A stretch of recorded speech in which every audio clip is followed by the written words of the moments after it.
මම සංජය මහවත්ත කැඳවුම්කරු සිවිල් බුද්ධි පෙරමුණ අද දවසේදී අපි අල්ලස්සෝ දූෂණ විමර්ශන කොමිෂන් සභාවට පැමිණිල්ලක් කරනවා. ඒ පැමිණිල්ල කරන්න හේතුව තමයි මේ රටේ නිෂ්පාදනය කරන බියර් සඳහා සහල් සහ සීනි භාවිතා කිරීම. එතකොට සුරාබදු පනතේ දෙවන පරිච්ඡේදයේ පැහැදිලිවම පෙන්වලා දීලා තියෙනවා බියර් කියන්නේ මොනවද කියන එක. එතකොට බියර් කියන්නේ ධාන්‍ය වර්ග කීපයක් තියෙනවා. ඒ ධාන්‍ය වර්ග එකතු කිරීමෙන් තමයි බියර් හදලා තියෙන්නේ. මේ පනත හදපු වෙලාවේ සුද්ධ පවා මේ රටේ ආහාර සුරක්ෂිතතාවය ගැන හිතලා තියෙනවා. මේ රටේ ජනතාවට කන්න තියෙන සහල් වෙන කිසිම ක්‍රියාවකට යෙදවීමට සඳහා සම්පූර්ණයෙන්ම සුද්ධ පවා අකමැත්ත ප්‍රකාශ කරලා තියෙනවා. ඒකට කවුරුත් දන්න කාරණාව තමයි මේ රට සහලින් ස්වයංපෝෂිත කරන්න මේ රටට ඕනි කෘෂි උපදේශනය දෙන්න. ඒ වගේම තමයි සහල් සැදීම සඳහා අවශ්‍ය මූලික දේ වන ජලය සඳහා අවශ්‍ය වාරි කර්මාන්ත පද්ධතිය, පොහොර සහනාධාරය මේ සියලු දේවල්ම රජය මගින් ලබා දෙන්නේ මිනිස්සුන්ගේ බදු සහනාධාරය පාවිච්චි කරලා. මේකේ අග්‍රඵලය වෙන්නේ හාල්. එහෙමනම් මේ හාල් යොදලා බහුජාතික සමාගමක් තමන්ගේ නිෂ්පාදන කටයුතු කළා තමන්ගේ ලාභය වෙනම ආකාරයකට ඔවුන්ටම පමණක් ලබා ගන්නවා නම් ඒක පැහැදිලිවම වරදක්. ඉතින් මේ ආකාරයට රජයට පාඩු සිද්ධ වෙන්න කටයුතු කරන මූලිකම ආයතනය තමයි සුරාබදු දෙපාර්තමේන්තුවේ නීති අංශය. ඔවුන් පැහැදිලිවම දන්නවා මේ සම්බන්ධයෙන් මේ පනත ප්‍රකාරව නීතියක් තියෙනවා කියලා.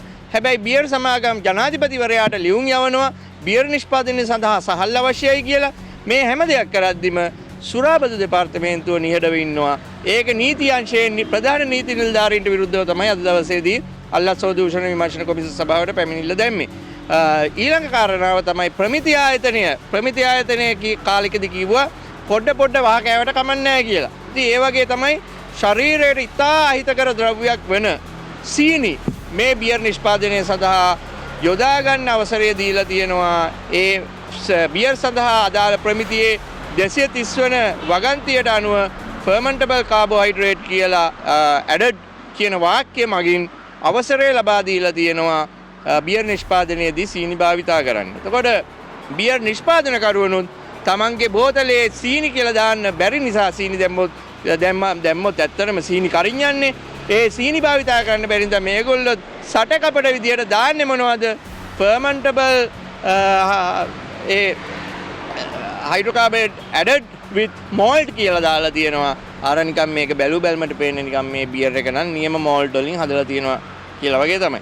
මෙන්න මේ ආකාරයට තමයි මේ රටේ බහුජාතික සමාගම් මේ රටේ ජනතාව රවට්ටන්නේ. ඉතින් ඒ රවට්ටන්න අඩු වැඩි වශයෙන් සුරාබදු දෙපාර්තමේන්තුව, ශ්‍රී ලංකා ප්‍රමිති ආයතනය මේ ආයතනවල නිලධාරීන්ගේ සහාය ලැබිලා තියෙනවා. ඒකට ඉදිරියට අපි මේ කාක්කන්ට එන්න ඉඩ තියන්නේ නැහැ. ජනාධිපතිවරයාව රවට්ටන්න ඉඩ තියන්නේ නැහැ.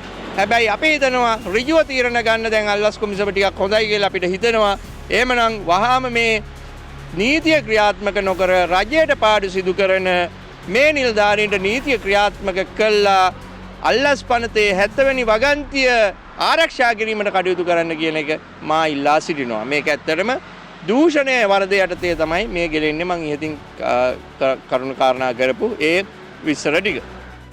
මම අතල දිවාක සිවිල් බුද්ධි පෙරමුණේ සමාජික අල්ලස සහ දූෂණ 70 වන වගන්තිය යටතේ තමයි මේ දෙපාර්තමේන්තුවට ඇවිල්ලා අපි කිව්වේ මේ බියර් හදන්නේ ප්‍රමිතියෙන් තොරයි කියලා.